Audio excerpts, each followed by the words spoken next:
The story begins at a train station, where Adèle Blanc steps off, dragging a large box behind her, a mummy coffin taken from a tomb in Egypt. She is also a famous and well-known writer. In front of her, Swarovski nervously asked for her autograph. The night before, he had tried to write a love letter to her, but kept making mistakes. Earlier in Egypt, Adèle orders Aziz to get them moving, but the stubborn camel refuses to budge. She then asks him for an Arabic phrase to threaten the animal. When they arrive at the excavation site, they are secretly observed by spies who quickly leave to report what they have seen. As they inspect the entrance to the tomb, Aziz offers her a drink, but is disappointed when she uses it on her hand. Once the other participants arrive, they all enter the tomb together. While reading from a book, Adèle explains the process of mummification. After discovering another hidden entrance, each of them takes out their maps. Adèle studies an ancient stone tablet and successfully manages to unlock it. While retreating from the flow of oil spilling through the chamber, the two men betray Adèle and order her to leave. Adèle then continues her inspection of the tomb. At that moment, one of the men's hands suddenly catches fire.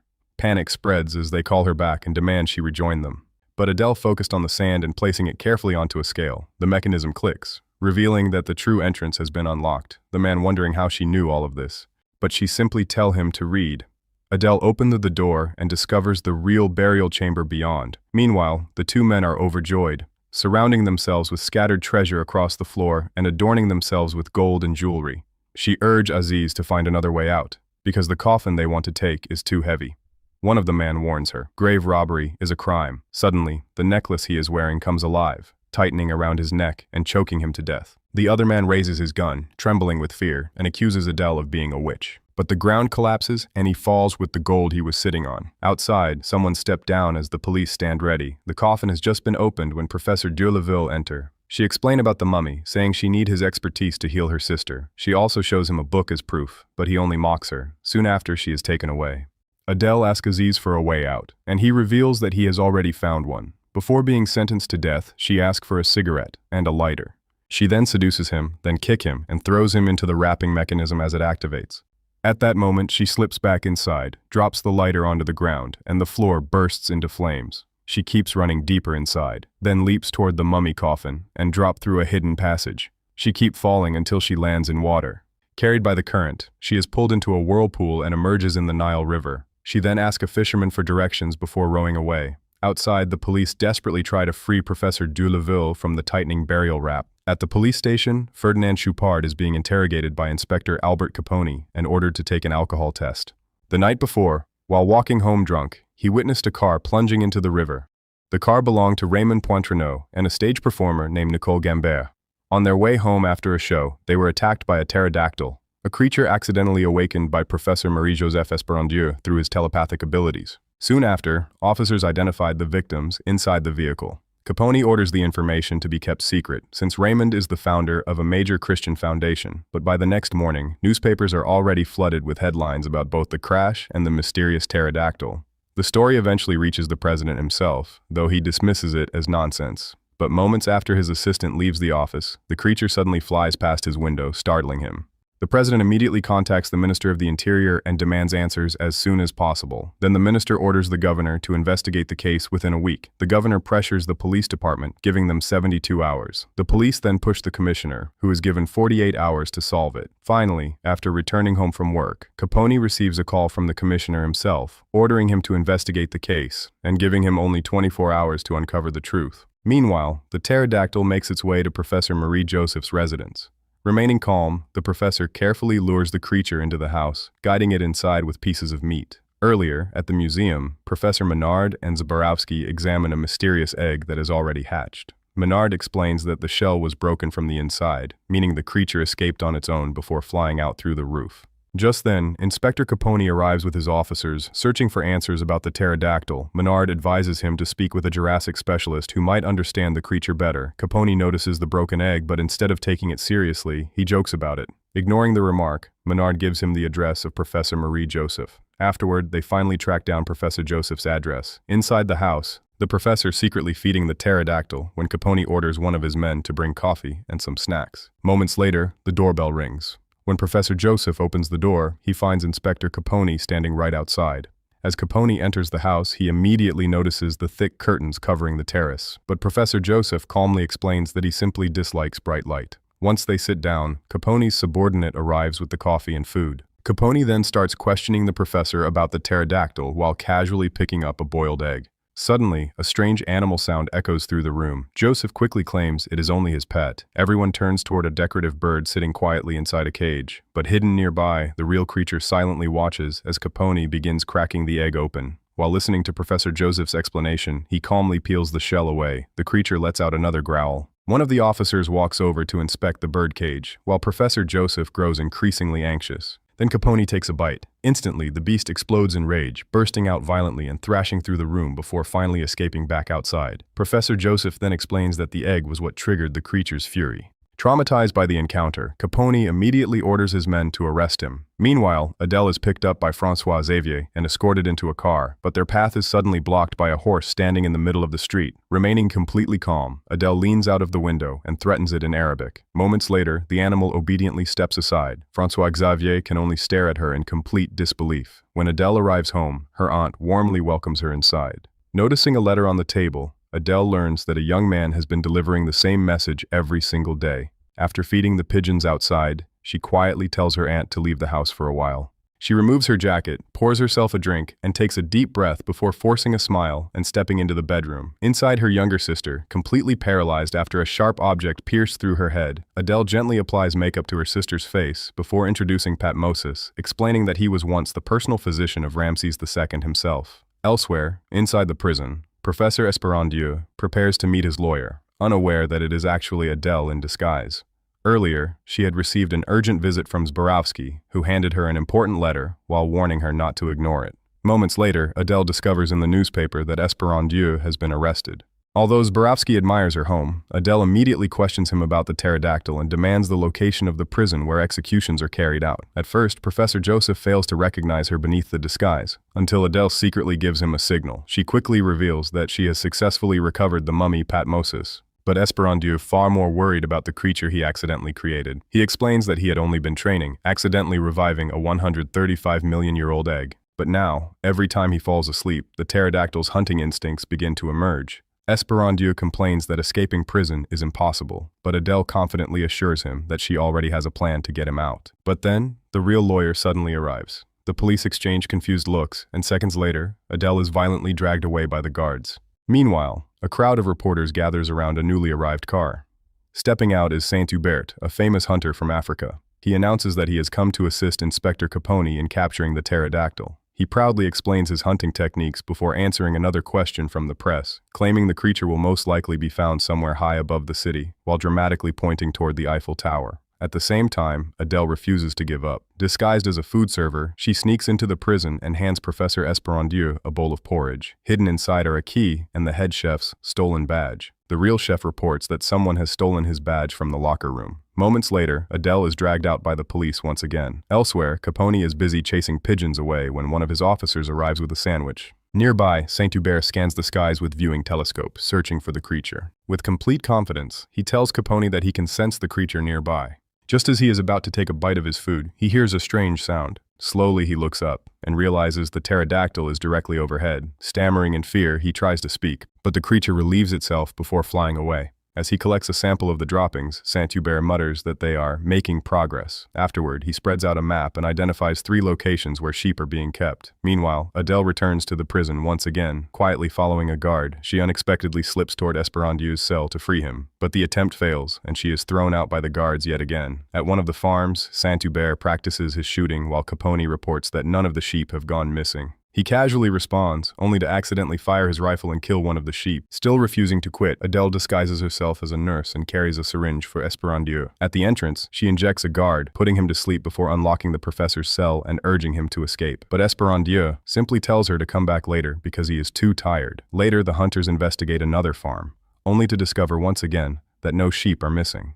Meanwhile, Adèle sneaks into the prison disguised as a guard. But when she opens Esperandieu's cell, the professor is gone. The prisoner inside explains that Esperandieu has already been transferred for execution, unless he receives a presidential pardon. Hearing this, Adèle suddenly gets an idea. She tosses the prisoner the keys and casually tells him that he has been pardoned. The next day, while the president is playing with his dog, Adèle pays him a visit to request a pardon for Professor Esperandieu. The president explains that he has already pardoned 17 people, but Esperandieu's case involved 3 deaths. He assures Adèle that a skilled hunter has already been hired to take care of the creature. But the president's dog keeps barking nonstop, forcing him to throw its toy. Irritated by the endless interruptions, the president eventually walks off to retrieve the toy himself. But moments later, the dog suddenly starts barking frantically at Adèle, as if sensing danger. She slowly turns around and discovers the pterodactyl perched on the rooftop right above them. Adèle immediately runs toward the president as the creature suddenly swoops down to attack. At the last second, she leaps over the president, causing the beast to completely miss its strike. Moments later, presidential guards rush in and quickly drag her away.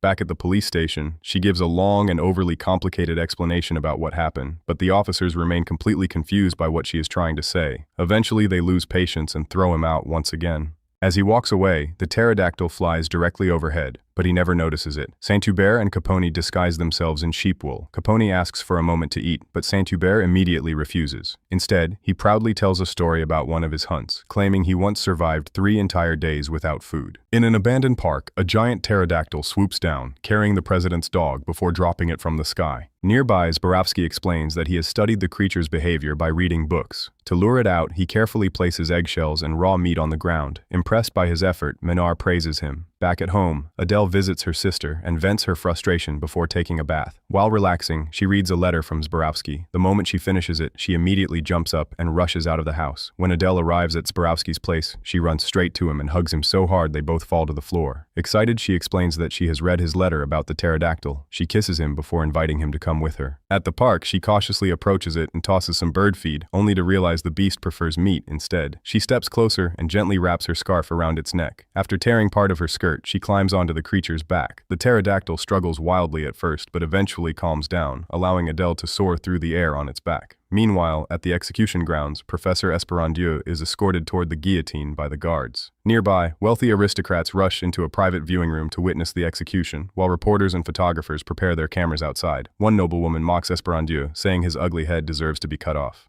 As the executioner lowers the hood over Esperandieu's head, he notices a massive creature flying toward him. In an instant, the pterodactyl swoops down and snatches Esperandieu away, while the executioner stumbles, causing the blade to come crashing down on him instead. As the creature carries Esperandieu through the sky, Saint-Hubert spots them and quickly leaves to pursue them, while Capone remains asleep. After landing safely, the hood covering Esperandieu's face is removed. Professor Menard arrives moments later and immediately recognizes him. The two old friends embrace warmly after being reunited. Outside, Saint-Hubert secretly takes aim with his rifle. Adèle interrupts the reunion, insisting that Esperandieu must immediately revive the mummy, but just as they prepare to leave, she senses someone nearby. Suddenly, a gunshot rings out. Saint-Hubert's bullet strikes the pterodactyl. At the same moment, Capone wakes up in panic and begins searching for Saint-Hubert. Esperandieu is also wounded, revealing that he shares a mysterious connection with the creature. While Saint-Hubert reloads his rifle, the president's dog suddenly attacks him. Professor Menard storms in, furious, confiscates his weapon, threatens him, and chases him away. Zborowski wants to help, but she orders him to stay and care for the injured pterodactyl because the creature and Esperandieu are mysteriously linked together. Back at the house, Adèle helps Professor Esperandieu sit down and places several ancient artifacts around him. Meanwhile, Zborowski brings bandages for the injured pterodactyl, but he is too frightened to approach the creature and quickly backs away again. Adèle then leads her sister out of the room. Esperandieu begins using his strange abilities. The ancient objects around him slowly rise into the air and start spinning. More artifacts from across the room are suddenly pulled toward him. Everything begins rotating faster and faster, even the clock spinning wildly out of control. At the same time, Zborowski returns carrying food, hoping to feed the creature. But suddenly, Esperandieu lets out a painful scream, and the pterodactyl cries out at the exact same moment. Instantly, both of them collapse. Adèle rushes to Esperandieu's side, only to discover that he is dead. The pterodactyl dies as well. Seeing her sister, Adèle loses hope and quietly sits down in despair. But then, Patmosis suddenly awakens inside his glass case and sneezes, shattering the glass around him. Adèle notices and calmly says, "God bless you." The mummy thanks her politely as he steps out of the box, then apologizes for breaking the glass. He walks over to Esperandieu's body and expresses sorrow over his death. Adèle watches in complete disbelief. Patmosis then approaches Adèle's sister and notices a resemblance between them. Adèle confirms that they are sisters and asks him to help cure her condition. However, Patmosis quickly explains that he is not a doctor. Instead, he reveals that he is a nuclear physicist. He adds that physicians were always buried alongside the pharaohs. After politely asking permission to make some tea, Patmosis pulls up a chair and sits in front of Adèle. Assuming that she revived him because she wanted to save her sister, he asks her to explain what happened to her. Adèle finally begins telling him the whole story. In the dressing room, Agatha borrows her hairpin. The two sisters are extremely close, but also fiercely competitive with each other. Later on the tennis court, they face one another with determined expressions, neither willing to lose. At first, they play gracefully and elegantly. Soon, people nearby begin gathering to watch after noticing the intense rivalry between the sisters. As the match continues, the game becomes increasingly aggressive and far less elegant. Then, during the final shot, the tennis ball strikes Agatha in the head, causing her to collapse to the ground. At the same moment, the hairpin flies upward and pierces her skull. When Adèle arrives, she sees the hairpin lodged in her sister's head and can do nothing but break down in tears. Patmosis deeply regrets what happened, but admits there is nothing he can do. He expresses admiration for Esperandieu, that the professor's psychic abilities must have reached a range 2 kilometers. The moment she hears that, she steps on Patmos's robe and asks about the 2-kilometer range. Patmosis explains that such a thing is possible. She then asks whether the doctor was ever separated from him. Patmosis confirms that he was not. Realizing what this means, Adèle quickly grabs a newspaper and discovers that the mummy of Ramesses II is currently being kept at the Louvre Museum. Meanwhile, Ferdinand Choupard nervously walks through the streets, anxiously glancing at a statue of Joan of Arc. The night before, he had urinated near the statue and witnessed a strange, glowing phenomenon there. As he turns around, Patmosis speaks to him. Terrified, Ferdinand instantly faints. He amused by the reaction, but Adèle scolds him for attracting attention. While pushing her sister, she arrive at a locked gate. Patmosis says that he is not an expert with locks, but after Adèle threatens him, he manages to open it. He unlocks another door, however, they are spotted by security guards. Patmosis steps forward and effortlessly knocks them unconscious. Once they reach their destination, Patmosis suggests that they should awaken his servant first. She finally agrees. As Patmosis opens the sarcophagi, Adèle begins questioning the awakened servants one by one, but none of them are doctors. At last, Ramesses II himself is awakened. Patmosis introduces Adèle to the pharaoh and explains that she wishes to borrow his royal physician. Ramses agrees, and summons his doctor, Nostradamus. The doctor immediately begins examining Agatha's condition and removes her hat. Adèle quickly warns him that if the pin is removed, her sister will die instantly. Without hesitation, the doctor pulls it out anyway. Furious, Adèle tries to stop him, but Patmosis restrains her. The ancient Egyptians then begin preparing for the procedure. Agatha's body slowly rises into the air and floats onto a stone table. The doctor mixes a strange remedy and carefully applies it to her wound. Using cloth torn from one of the servant's garments, her head is carefully wrapped in fresh bandages. Finally, Ramesses II performs the last part of the ritual. Patmosis explains that it is an ancient tradition. Afterward, everyone leaves the chamber. Adèle nervously calls out to her sister, and moments later, Agatha suddenly awakens. The first thing she talks about is the final tennis ball that hit her. Relieved and overjoyed, Adèle smiles and immediately hugs her sister tightly before thanking Patmosis for saving her. The group then walks out of the Louvre Museum together. At the same time, Ferdinand Choupard regains consciousness after fainting earlier and hurriedly tries to escape, only to run into Patmosis once again and faint all over again. Ramesses comments that modern people may be rude, but their artistic talent has improved. He even expresses his desire to build a pyramid inside the Louvre before departing with the others. The next morning, newspapers across the city begin reporting the mysterious disappearance of the pharaoh's mummy. The president learns about it and immediately orders his assistant to contact the minister. Meanwhile, Capone is about to eat breakfast when a sudden phone call interrupts him. Elsewhere, a man climbs a spiral staircase carrying flowers. He rings the bell, but instead of Adèle, Agatha opens the door and explains that her sister has gone on vacation. Zborowski awkwardly hands the flowers to Agatha, who warmly invites him inside for tea before closing the door. At the harbor, Adèle walks past several men working for Professor Esperandieu, who immediately report seeing her. Finally aboard the ship, Adèle is at last ready to enjoy her long-awaited vacation. But as someone bumps into her suitcase, it suddenly pops open. It turns out that the ship she has boarded is the RMS Titanic. From a distance, Professor Esperandieu watches the ship while says "Bon voyage, Miss Blanc-Sec."